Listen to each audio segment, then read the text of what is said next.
Guys, waiting till you guys get on. Thought I'm gonna do a quick Q&A for you guys on a Sunday. I always go live on a Friday, so for those of you who work on a Friday, maybe this is a good opportunity for you guys to jump in and ask any question you might have. So let's see if anybody's on for Sunday. If not, I might just have to do something. Still haven't got anybody on yet.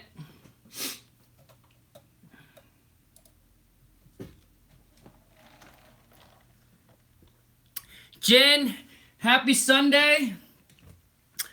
Brett, happy Sunday. Jay Riviera, happy Sunday.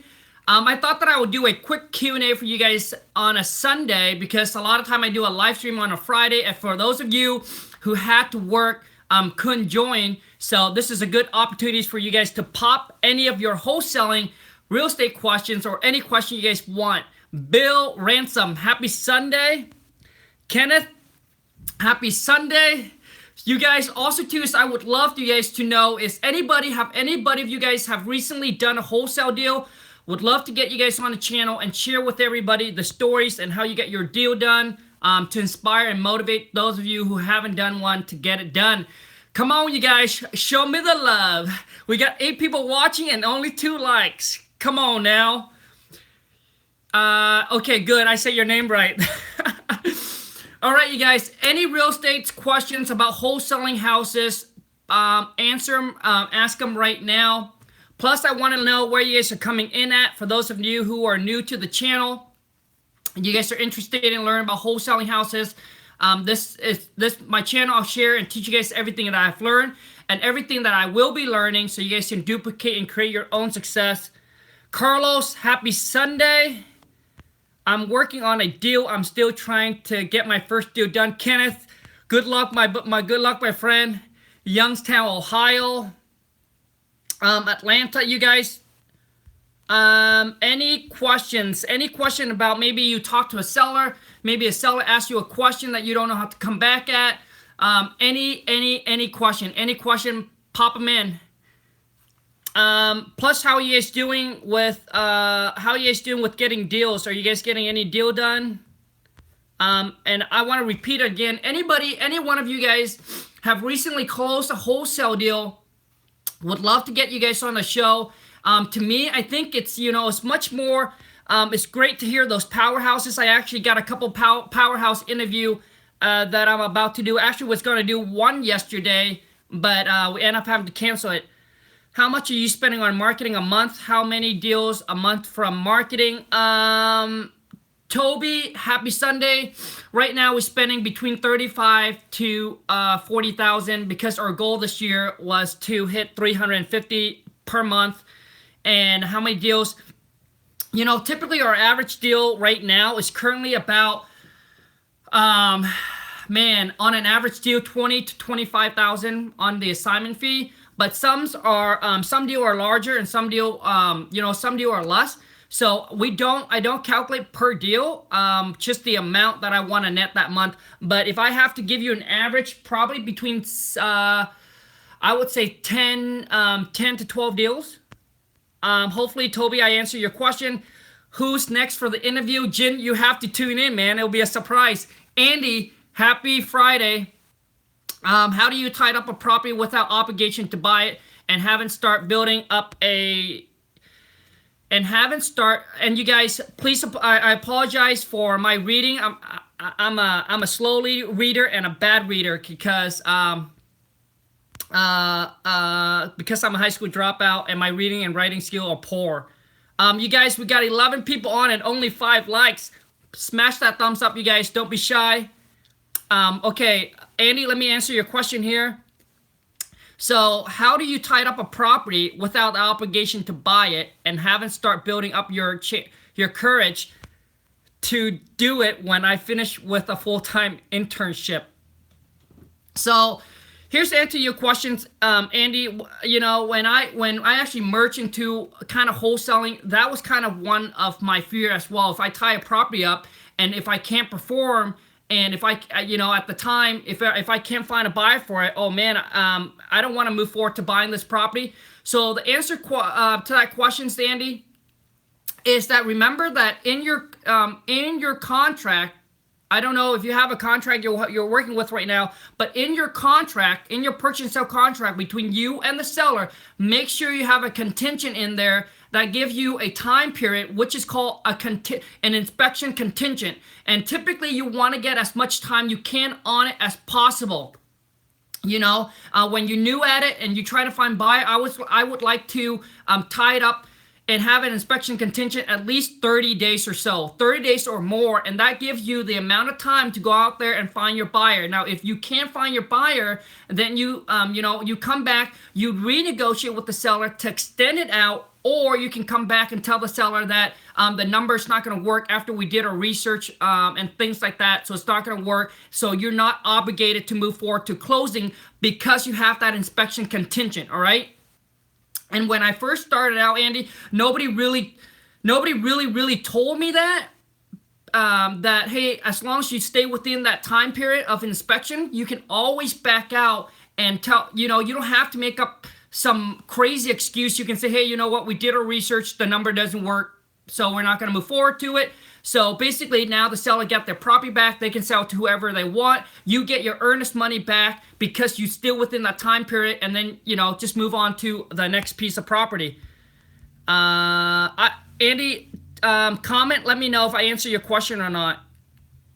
But the thing is how you build the courage, Andy, is just, it's go and watch and learn and then apply it. And then just know that, hey, when you tie the property up, you have that time period to back out if needed. All right, just make sure you're protected in your contract. I have 2 property deal. I'm working 49.5, and that is 24K a piece. I'm having a hard time trying to get rid of it. I have till the 26th before my contract, and what do I do? Well, Riviera, I did do a video that shows you 11 ways to find a buyer. I don't know if you checked that out yet or not. But, go on some Facebook page, call all the local realtor in that area, pop that ad on Craigslist. There's another one that's myhousedeal.com.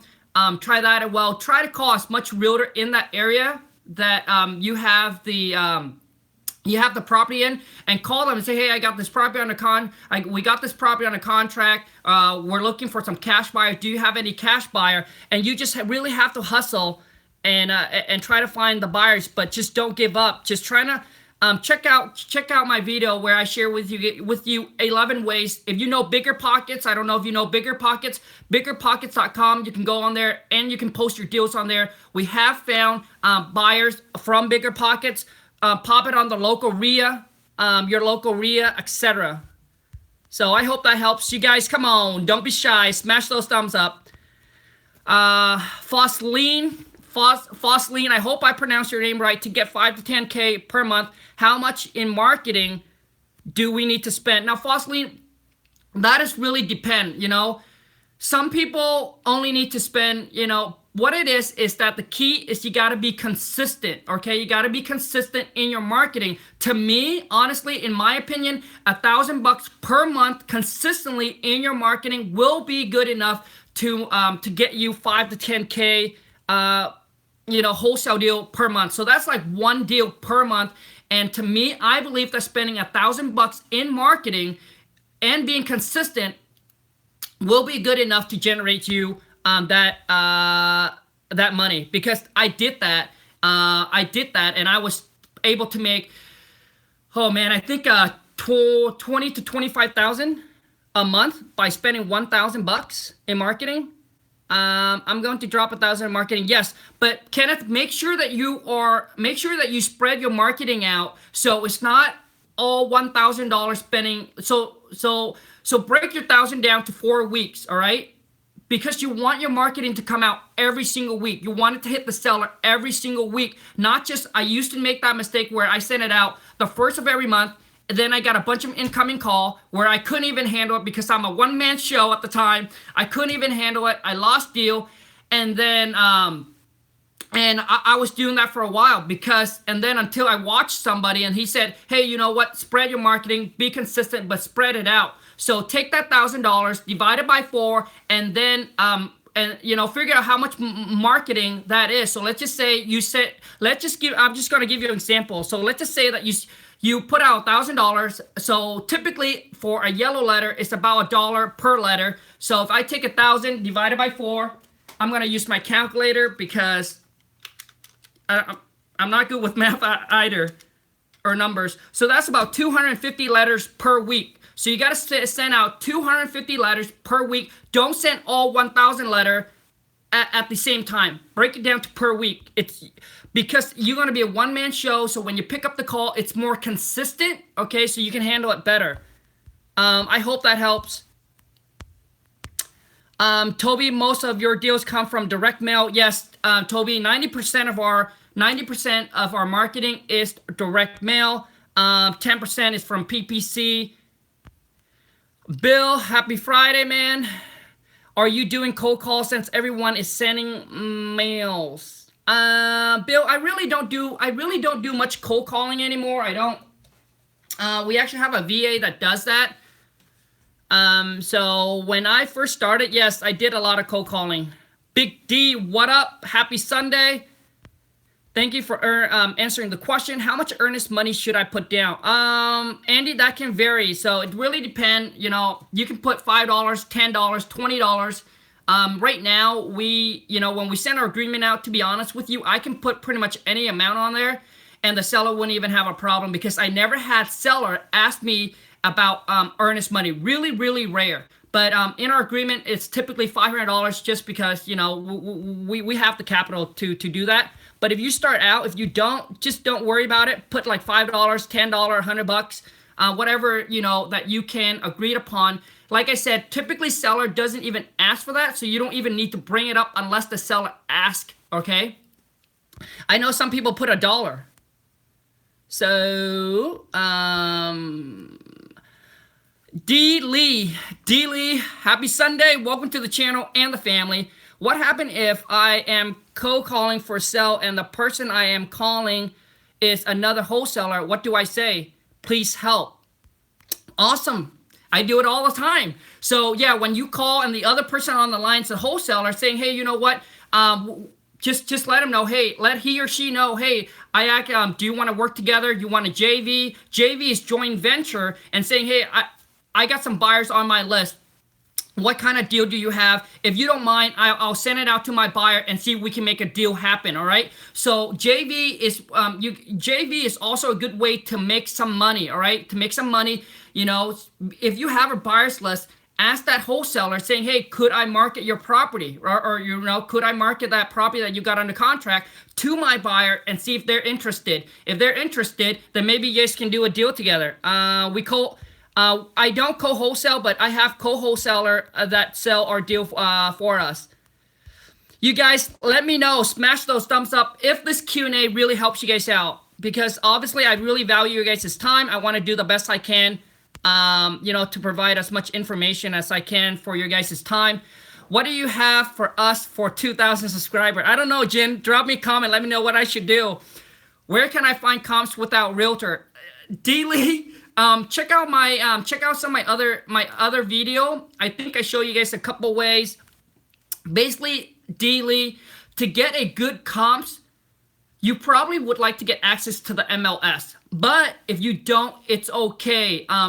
Basically I look at Zillow, I look at Redfin, I look at Trulia, I look at iComps, I look at Realtor.com. And what you do is that they post an estimate of what they think that property is worth. And what you're going to do is you're going to add all of those up and then divide it by however many sites you're looking at, right? If you look at 5 different sites, divide it by 5 and try to see if you can find, so that gives you an average price. Now that's not the exact amount, okay, or close, or it could be off a little, it could be off, and it could be more, it could be less. What you want to do is, like, these sites, like if I go to Redfin, so go Redfin, basically it has a map and it shows you other property around it that are sold as well, so you can check that out. But what I do is try to build a relationship with an agent. It's not that hard. Trying to build a relationship with an agent, whether they new or they've been in the business, and say, hey, how can we work together? Especially those new agents.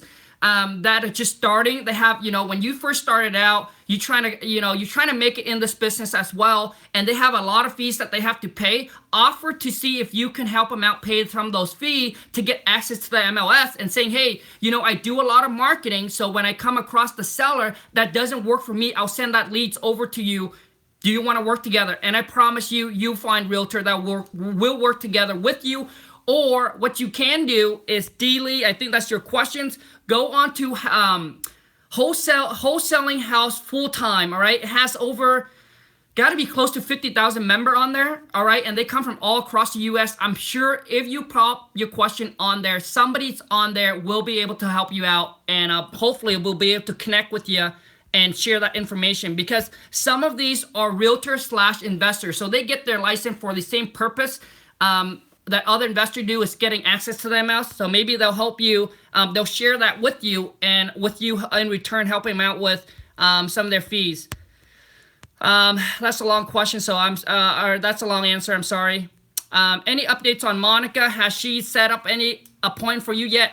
I'm waiting for her. I actually just asked her the other day, but she's working on it. I think she's in the military, so her time and things like that. But she's trying, and I really hope that she can set up some appointments so we can call them back. How the bandit sign? Okay, that's for Jin. Okay, I'm glad that helps. What's the best way to deal with seller that speaks a different language than you? Game over. Game over. Happy Sunday. I've actually done a deal with I actually done a deal where they were Hispanic, and then we have to get a translator involved. And I actually did so you just have to try to find, if they can't speak English, maybe ask them, see if they can get any family member that speaks English, or you might have to go find yourself somebody that can translate. Why don't you try this game? Is that go on to what's the Fiverr.com, and you can go on there and you can hire anybody all across the world that speaks the language you want, and it's not that much, and ask them how much they will charge to help you translate. Fiverr, Fiverr, Fiverr.com, Fiverr.com. I think that's how you spell it. I hope that helps. Are you doing commercial real estates as well? If so, are you wholesaling? Didi, we wholesale. We wholesale everything right now. Our goal right now is stack the cash, wait until the market, make a correction. But if the right deal comes across, we'll definitely pick up some rentals. But for our goal right now is just wholesale, stack the cash, wait until the market, make correction, dump all that money into rentals, and then go sit in the beach. Let me see here. Let me see. We don't do, okay, I want to make sure I answer your question. We don't do commercial.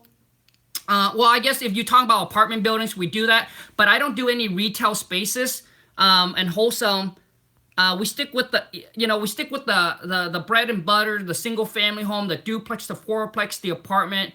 Those seems to be, to have, I have buyers that look for those. We don't do commercial. What's the best way to do? Okay, I already answered that. Yeah, I'm getting called to. Do you have any video on how you use PPC? Kenneth, I don't do any PPC. To be honest with you, before that, I don't even know what PPC is.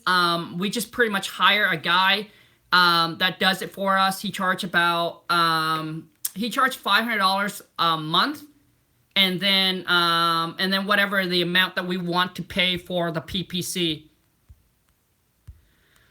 Let me see here. Robert Gates, happy Sunday. What if the buyer don't want to pay closing costs? What if the buyers don't want to pay closing costs? You guys, don't be shy. Smash those thumbs up. Robert, what if the buyers don't pay closing costs? Okay, so when you send that deal out to your buyer, did you say, hey, buyers pay all the closing costs? If you don't, then that means as a wholesaler, if you already agree with the seller, and we do this all the time, if you already agree with the seller that you are going to pay for all the closing costs, you guys, I'm so sorry about that. So I have my phone here sticking on the window and the sun is coming in at it, so it overheat. I don't know how. I can't. If it gets overheat again, I apologize, you guys. But we're burning it up. We're on fire.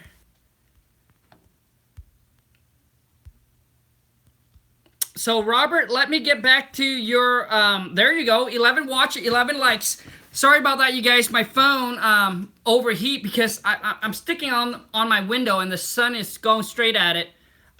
So let me answer your question, Robert. So if you send it, so typically if you agree to the seller that you paying for all their closing costs, right? And if you send it out to your buyer, and if you tell your buyer, hey, you're paying for all the closing costs, and they agree to that price, now they have to pay for all the closing costs. Now, if you send it out and you didn't tell your buyers that they have to pay for all the closing costs, then all of a sudden they agree to your price, and then you came back and you tell them that they have to pay all the closing costs and they don't want to. Which mean now you got to make sure, Robert, that you have to take in consideration what the closing cost fee is, and that might be something that have to come out of your assignment fee. Okay. I hope that helps. What size rental property do you look for? Fourplex? Yeah. So basically, Fosseline, for us for rental, we don't buy any single family. It has to be at least a duplex or more. Let me see here. Did you recommend building a buyer's list first or getting a property under contract first? First time wholesaler. Ivic. Happy Sunday. Welcome to the family and the channel. Do both. I don't know why people say you have to do one or the other first. Because you're going to have time. When you send out this marketing, you're going to have that time where you can start building up your buyers, right? So I don't see why you can't do both. You just want to make sure that you set time, maybe Monday, 2 hour, 3 hour. This is what I'm going to do. I'm going to cold call the next day. Hey, I'm going to set some time to, on a Friday, go to the courthouse auctions, post ad on Craigslist. You guys, if you don't have a property under contract and to start building your buyers list, go ahead and pop on a ghost ad. A ghost ad is just an ad that are fake ad. Just saying, hey, don't have to put the address. Hey, I have this property here and this for huge discount. Boom, 50 cents on a dollar, 40 cents on a dollar, whatever it is that catch that buyer attention. And what they do is they're going to respond to it, and you're going to tell them, hey, that property or that listing, that property that we put there, it's sold or it's already under contract with another buyer, but could I please get all your information so when we have other deals, we would send it to you, all right? So I would do both. Thank you for the time. How do you decide what area that you want to send postcard to or marketing in? And yes or no, smash that smash that thumbs up. How do you know? So game over. This is something that you have to do your own homework. I recommend that starting in your backyard. All right. Once you start in your backyard, but I know some people would say, well, you know what, in my area, in my market, it's too much, too high. Houses are going for $1 million, etc., and it's hard to find those cash buyer, or it's too competitive, etc. All right. So you have to make your judgment. But if it was me, I would say start in your backyard, trying to learn start in your backyard. Once you figure out how to do it in your backyard, then you can start expanding. Maybe in your city might be too much. Then maybe try looking to another city. But house price, I try to stay between that 150 to 350 price range. All right, those are easier, right? A lot more people have the cash to close on the 150 to 350, and in that price range, your assignment fee can be 15, 20, 25, 30, $40,000, $100,000. But if you targeting houses that are, after fix up and you can only sell for $70,000, because I know this area where you can only sell a duplex, you can buy for $25,000. that typically those area, your assignment fee will be a little bit smaller, and an average assignment fee is $5,000 to $10,000 because the spread is not there. It's not big enough. Okay.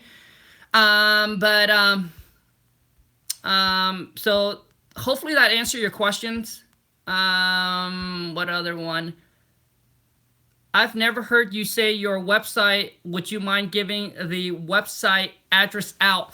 Bill, actually, you know what? The one that does our website, I can give you the one that we go through. It's Investor Carrot. I'll drop a link once I'm done. If you go there, if you use my code, I think, let me see. No, that's with Investor Fuse. But basically right now, I actually just signed up for an affiliate with them because I love you know, we're using them for a long time now. I love it. And I like their company. So I figured, hey, I should get paid for promoting them. What happened is that live stream off. Didi, my phone burned. I got overheat because you guys are popping on here. What is your Sunday plan for today, Khang? We're gonna go do some shopping. Man, the wife been shopping every single day. She telling me I gotta keep on bringing in the bling. Khang, what are you able to write off with taxes? Can you make a video on that? You know, I'm not too, typically I just take all my information and then send it over to my accounting. I don't know if I can give you any advice on that. Proceed 34, happy Sunday. So, just talk to your accounting, but, when you wholesale, when you start doing deals, put it under an LLC and use S Corp. Supposedly it's going to save you some tax instead of a sole proprietor or a C Corp. Put it in an S Corp LLC, all right? That's going to save you some tax. That's all I know. Robert, okay. Glad I answered your question. Which Grant Cardone video for tax write-off? Watch yes. Mr. Uncle G is the bomb. Khang, can you show us your contract? Absolutely. Drop me, so after this live stream is over, I can't pronounce your name. I'll just go with your last name, Stewart. After this live stream is over, drop me a comment with your email and I'll try to get that over to you, all right? But happy Sunday. Welcome to the channel and the family. How will you tell how much to write off? Pretty much anything makes non-taxable. Do you pay capital gains on your wholesale deal if you double close? Fosseline, I think so, yes. Where can I get these? How many buyers should I have start looking for a seller? How many buyer, Carlos, how many buyer should I have before? Whoop. Hold on. Whoops, somehow I delete that questions. Fosseline, go ahead and start building up your buyer, or Carlos, start building up your buyers list. You know, I would market and look for that seller and to put under contract at the same time, build up your buyers list. If you don't have any buyers, doesn't matter. Keep on market and try to find that deals, and then that will give you something to market. You got to have a product to sell. So, you know, you can do both. Bill, happy Sunday. Bill's in the house. How do we reach you? Right here. Christina, happy Sunday. Right here on this channel. Can a purchase and sell agreement be used both seller and buyer? Robert, the answer to that is no. The purchase and sell agreement between you and the seller is going to protect you as the buyer, as the wholesaler, and the contract between you and the end buyer is going to protect you. Okay, so you don't want to use the purchase and sell contract between you and the seller to sell that to the buyer, because now it's going to protect that buyer. Okay, so it's a two different contract. And when you talk to seller, you guys don't mention the word contract. Please say agreement. It sounds a lot better. I don't know why, but it just sounds a lot better. And so don't say contract. People get uptight and get anxious when you say the word contract.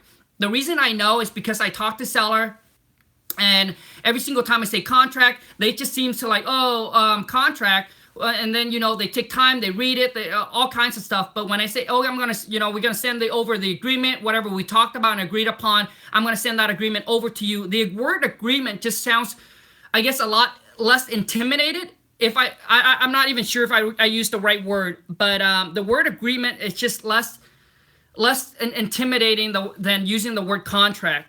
When you use the word contract, it just scares them. I don't know why. And I could be wrong, but when I talk to seller, all we say now is agreement. We got 29 watching, only 14 likes. Come on, you guys, smash those thumbs up. How can I make an estimate for rehab? I don't have any experience. Josh, okay, I'm gonna go on a brief here. Josh, welcome to the channel and happy Sunday. How can I estimate for rehab? Josh, when I first started, I don't know nothing about rehab anything, man. So how you gonna estimate is I'm just gonna give you roughly, but call around, go network in your local area, call around, talk to other investors and ask them that questions too, and say, hey, you know what, I'm planning to do a remodel on my kitchen, my bathrooms, what do you think it's cost? So Josh, I'm gonna give you a quick breakdown. So I'm gonna use an example of 1,000 square feet house for you to rehab the kitchen, granite countertops, stainless steel appliances. So roughly kitchen between 7,000 to 10,000, bathroom is 3,000 to 5,000. A roof on that is probably 5,000. Paint is about $1 a square foot, interior and exterior paint. Flooring is probably going to be between $1 and $1.10 to $1.50, depending on what you use. But just use a rough number. So if you have to completely rehab that 1,000 square feet house, new plumbing, new electrical. So electrical is going to run you between, I would say 7,000 to 5,000. Plumbing is going to run you between 3,000 to 5,000. Now you got to understand that all the number I'm giving to you is a rough estimate. This is not a solid number. It's just a rough estimate. So you can make a rough estimate and an offer over the phone to the seller based on that number. Okay. And what you're going to do is you're going to base on that numbers and you're going to tie the property up under contract. And then when you send it out to the buyer's going to be the one that's going to do the walkthrough and inspect the property. And they're going to come back and let you know if your number is right or not. But typically, we use that estimate, and we typically are not too far apart, $10,000 to $15,000, okay? But even if you but so what I'm trying to say is a lot of times people will overcomplicate on the rehab, and they're worried. They're like, well, what if my number's off on the rehab? What if I think it's worth this much, but the property's only worth this much? So here's my thing for you is if you do everything you can, you got that rough number, make that offer, tie it up on the contract, because you're going to have that time period to send your buyer to come out, and your buyer's going to come back and your buyer's going to say, yes, you know what? You're wrong on the rehab. You said it was 20,000, but we went out there and it's actually more closer to 30,000. Then you can come back to the seller and then you can renegotiate, okay? And after you do that a couple times, and you will get a clear picture eventually of what the rehab would be, all right? Because your buyer's going to come back, your buyer's going to take pictures and going to tell you, hey, the roof, this is how much it's going to cost. So all of that's going to come over experience as well. But there are, there are a video that you can watch on YouTube. You guys got to spend some time, to do your homework. So type in rehab costs on how to estimate rehab costs on YouTube, and there's a contractor, he'll probably walk you through it and everything like that. So what I'm saying is that there are videos that you can watch, but don't but don't let that hold you back, okay? Don't talk to the seller and afraid, oh, the rehab is costing you, like, oh yeah, maybe I need to watch more video, no, make that offer, lock it in, and then do the next step. So Josh, I hope that helps. Let me know if that does or not. Yeah, Khang, if it's not too much, I would like, yes. Andy, you have to drop me an email after this live stream is over because all this is not safe. Difficult wholesale, Connecticut, a real difficult wholesale, any suggestion? Deborah, welcome to the channel and happy Sunday. Deborah, the best way to know is to go to your local RIA, to go and attend your local RIA and connect with the other investor and wholesaler in your area. Because I'm sure that in every single market, there is someone that is crushing it, whether it's super, super competitive or not. I'm sure there's someone in there that is crushing it. So if they can make the deal happen, you can too. You just need to learn how to do it. But if it's just too much, maybe you have to do some homework and look outside of your area a little bit, okay? But that'll be up to you to do your homework. Yes, where do you get the contract? Kimberly, welcome to the family channel. Happy Sunday. Drop me an email afterward, you guys. Do you offer lease options or purchase option? Deborah, when it comes to owner finance and lease options, to be honest with you, I can probably do a bunch of those, but I choose not to do it because I just don't want, and I've shared with you guys already, they're actually not hard to do. Because I can talk to seller and have them put them on an owner contract, at lease options, rent to own, and it's not a problem at all. And I can probably do more deals, but I just want it to be nice and clean. I don't want to babysit the buyer. I don't want the buyer to pay me or set up some kind of an escrow account where I have to babysit them, something wrong with them, wrong with the buyer don't pay. I got to go after the buyer, evict them, in the meantime, taking care of the seller, etc. I just don't want to be tied up into that whole mess. And I know that there are guys that are really, really good at owner contract, the lease options. So if you are into that, you probably want to go learn from those guys. I can't remember what his name is. There's a guy that only does that, and he's very good at it. But what I can tell you, one thing is that, a lot of times you see people until you're in their business, and until a lot of times where it might sound good, but they don't tell you they tell you the up, but they don't tell you the down. So a lot of times, when you want to do something, make sure you dive into it and kind of know a little bit of how it is. Because, they can tell you, oh yeah, you can do this and you can make that, but they don't tell you the downside of what can, and what can happen and what can come out of it. Because when you look on the surface, everything just sounds good and look good, okay? When I get into the rehab, that's exactly what it was, okay? It sounds good. It sounds good. It sounds sexy when you tell people, oh, I'm fixing this house. I'm turning this house from this into boom, into a beauty. And it's like HGTV, right? But a lot of times I got to tell you is that until you're with that person, everything sometimes is just on the surface that you see is good, but you don't see what's on the bottom. And a lot of times, it cannot be good. So I just want to tell you that. Let me see if any other questions. Let's make it easy and just wholesale. That's right. I love wholesaling is because you got to understand when you get into fix and flip, you got to make sure you... All right, you guys, I'm sorry. It got overheat again. So I'm going to try to wrap this up here. But anyways, you guys, when you get into a whole fix and flip, you got to make sure you do your number right.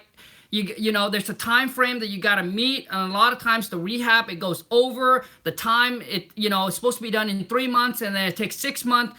I've done all of it, you guys. And oh man, my lifestyle was so crazy when I was fix and flip. So yes, keep it simple and wholesale. Imagine this. Could you do 10 to 20 flips in a month? Okay? Even if you can do 20 flips in a month, imagine how much capitals you tied up. All right? Imagine how much capital you tied up. And imagine this. What if the market shift and take a turn? Oh man, you better have a lot of reserve to back up, otherwise you're gonna go down. Okay, and what's nice about wholesaling is you can tie up as much property as you want. You can have 50 closing that month, and you can tie 50 pieces of property up. All right, and you wouldn't have as much cash into it because all you're gonna have in it is the earnest money, and that earnest money can be as much as you want. All right. So that's what I'm thinking. I just love wholesaling. It's just a lot easier. We're really, very minimal amount of risk. Even if the market turn, you can go back to the seller and say, hey, you know what, the market shift, we're not going to be able to move forward. What's the most valuable things you learned from your mentor? The most valuable thing I've learned from my mentor is this. Is that when I run into a wall, when I run into a situation where I felt like the world is coming to an end, and I look at what he went through, and I said, you know what? If I want to get here in my life, and if I can't even overcome the situation, then how can I expect to be here? You got to understand is that when you go through stuff like this, it's going to change you as a person. You have to be able to overcome the stress, the struggles, because you're trying to grow. And when you're trying to grow, you're going to run into things that are going to stop you, and that's going to try to hold you back. But that's the most valuable thing that I've learned from him, because I got into when I was fix and flip, I got into such a bad situation where we could have lost 175,000 and it would have just dragged us back financially. But when I talked to him, he said, Khang, in 2008, I almost went to nothing. I built a business, and then and then he said, one of my rental burned down. I lost, and then somebody still, half a million from my business. I was trying to stay afloat, and he was telling me all the struggles that he has to go through to get to where he's at. And I said, well, compare. So I take my situation and I compare it to him, and I said, wow. I said, Khang, if you can't overcome this, what makes you think that you can get to this point? Because to get to that point, I know that I'll probably have to go through more stuff, right? So yeah, I mean that's the most valuable thing that I've learned from him. It's not just, the raw, like, oh, you making deals, you making money, but the struggle that he went through. And then I relate, and I was like, you know what, to get to where I want, I got to become this kind of person. I got to be able to handle and overcome the stress and overcome this and try to find ways to overcome it. All right. So that way you don't just look and you don't beat yourself up and you don't pull yourself down, but you said, you know what, to be that person, I got to overcome. So your mind will be like, okay, you're going to try and find ways to overcome that, right? So, I mean, if you don't grow, you're just going to bounce back in your comfort. You just do what you know how to do. But when you're trying something new, you're going to hit that wall, and you're going to hit that, so you're going to hit things that's going to come in your way. It's going to tear you down, but you need to learn how to overcome it to get to where you want to be. Fossilene, I hope I answered your questions. What's the biggest assignment fee you have ever achieved, and what's the story behind it? Victor, happy Sunday, man. I actually shared it with you on my Deal Story Friday already. You have to check it out. But I made more than the guy that's going to flip it. The net profit it comes to about 120,000 or so. And that came from an agent. So 120,000 net. That's our biggest assignment fee up to today so far. How do you do? So you guys, if this live stream, if it's going to go down, I'll probably won't bounce back up again. But thanks for all of you guys that take the time to join me today. And I hope this really helps you guys with the whole Q&A. How do you close like it? How do you do closing like is the seller and buyer has to be there at the same time? No, Josh, the seller and the buyer don't have to be at the same time. You probably don't want them to be there at the same time anyway. So what it is your title company is going to set up. The seller's going to sign at a certain time. The buyer's going to sign at a certain time. You can be there, or you don't have to be there, because you don't have to be there at all if you don't want to. Or so I don't know about in your area, but in my, the title company or the attorney or, the title company actually sent out a notary to that person, to the seller. So the seller doesn't even need to leave their home. The title company can send out a notary and then just get it signed, notarized, and they can do the same thing to the buyer. Since it's a cash transactions, they don't, they don't have to go into the title company, so they can just send the notary. Was that the 212 something like that profit? Yes, Jin, that's correct. There was a video holding a check for 200. Yep, that. Oh yeah, I'm sorry. Yeah, that. I forgot. That was a check for let me see what it was. I don't. Let me see here. It gotta be on the wall. That's a 137. Yes, Jen, you're right. Good memory. That was for a 212. How do you overcome to talk to seller and that are Mr. and Mrs. know it all? Bill, how do you overcome talking to the seller? The one that said they know it all? Well, the thing is, the more you talk, the better you're gonna get. And the one that knows it all, just let them tell you. And the thing is, when you come across that sellers that are reasonable, that is wanting to sell or that's needing to sell, they're gonna willing to talk to you, Bill. You just let them know that, hey, I'm part of a company. We buy houses for cash, and then just let them tell you whatever they're gonna tell you, and then you just gonna make them the offer that you are going to make. So don't let them know it all, intimidate you. The more they know, it's gonna be better. You're gonna tell them, oh, it's great. I'm so glad that I'm so glad that you know the in and out about this business. And when it comes down to negotiation, you just have to tell them, hey, you just come to an agreement. You just have to tell them, hey, as an investor, we do need to make some kind of a gain when we buy. We hope you can understand that. And if you're looking to get more, market value or more, then we're probably not the company or not the guy for you. But don't get intimidated by it. Will you ever buy a Lamborghini? Victor, I don't like Lamborghini, but I just put down here January 12th, 2021. And if we get to the point where at that time, if we make between $500 to $1 million per month, then I'm gonna get that car. See, the thing is, my wife and I, when it comes to buying stuff, we believe that, obviously you make the money and you want to enjoy it, but you got to make sure that when you drop that money, it ain't nothing for you, right? When you drop that money, like it's nothing for you, okay? Because you don't want to go buy something and then come back and be like all stressed out and all worry about it. So that's kind of how we think, right? When we're gonna go buy that thing that we want, you just got to make sure, even if the car like break down the next day, like who cares? Okay, I'm gonna drop another $50,000 to fix it up. So that's the kind of mentality that my wife and I have. So we don't go buy things and then, worry about, oh, what if it's this, what if it's that gonna happen? You gotta make sure that to the point that money ain't a thing when you buy that.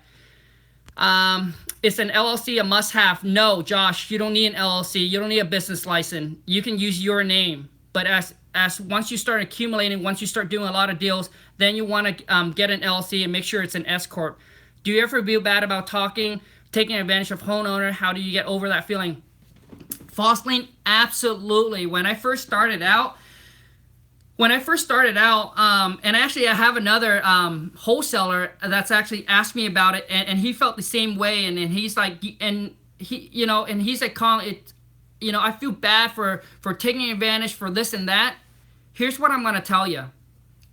You got to understand, Fossling, that you are here to help them and they need you or as well, okay? Because most of the seller that we talk to, Fossling, when we talk to them, they know what the property's worth. They know, they know what the property's worth. A lot of times, some of them send the realtor out there to give them, but they don't want to go that route. They don't want to go that route because they want our service, right? They want that quick, hassle-free sell. They don't want to go through and show their property for whatever reason, right? In the question, we even ask them, have you ever considered listing your property? Have you listed your property before? Have you have you tried other ways to sell your property? And Fossling, you got to understand when you talk to them that you're not taking advantage of them. When you tell them the price, that's what they agreed on to sell to you for. That's what you agreed to tie it up on the contract for. So you don't have to feel bad about it. You're not telling them one thing and then you end up doing another thing. So which means you're not saying, hey, you know what? I'm gonna buy. We're gonna buy it. We are gonna buy it at $100,000. We pay for all your closing costs and fee. And all of a sudden, when they come to closing, and then when they come to closing, they find out that you didn't pay any of their closing costs. Right? They find out you didn't pay any of their closing costs, and they're like, "Well, we agreed on 100. You pay all the closing costs. What's going to happen?" And Fossling, all of our sellers that we have done deal with, they, I do testimonial. They send us email. They gladly came in contact with us. Some of them's like, hey, I should have gone with another company because after we signed the deal, another company was paying me a little bit more, but I'm still glad that we're able to do a deal with you and was able to close on it quickly. So you got to understand when you talk to these sellers, you are there to help them and they are looking for you as well. So there's really no taking advantage of because you make them the offer and you don't put a gun to their head. You don't force them. You don't push them. You just say, hey, this is where we need to be to, for us as an investor, we need to make some kind of a gain when we buy. We don't go into business to lose money. They understand that, all right? They understand that, when they call you, they understand that they're going to sell their property at a discount. It's whether or how much of a discount they're willing to sell to you at. So you got to understand that they're going to need you as much as you need them. Otherwise, why would they even call you? All right, Fosteline? So don't feel bad because you make them an offer. And so it's not like you go behind, you be like, oh, it's 100, and then you put in the contract, oh, 90,000, and then you trying to scam them, all right? You tell them this is the offer. They have the right to accept or to refuse or to go with another company to list their property, to do whatever they want. And, so pretty much don't have to feel bad because it's agreed on both sides. You're not taking advantage of them. This is what you put out. That's what they agreed to. You're not taking advantage of them. Whatever agreed upon, that's the exact thing that you're going to execute it, all right? And that's it. And trust me, Fosteline, when you talk to these sellers, if you're here with me, I can put you on the phone. These sellers tells me exactly what the property's worth, how much they can list the property for. Sometimes the agents tell them how much they can walk away, etc. And they like, Khang, you know what? I don't want to deal with that.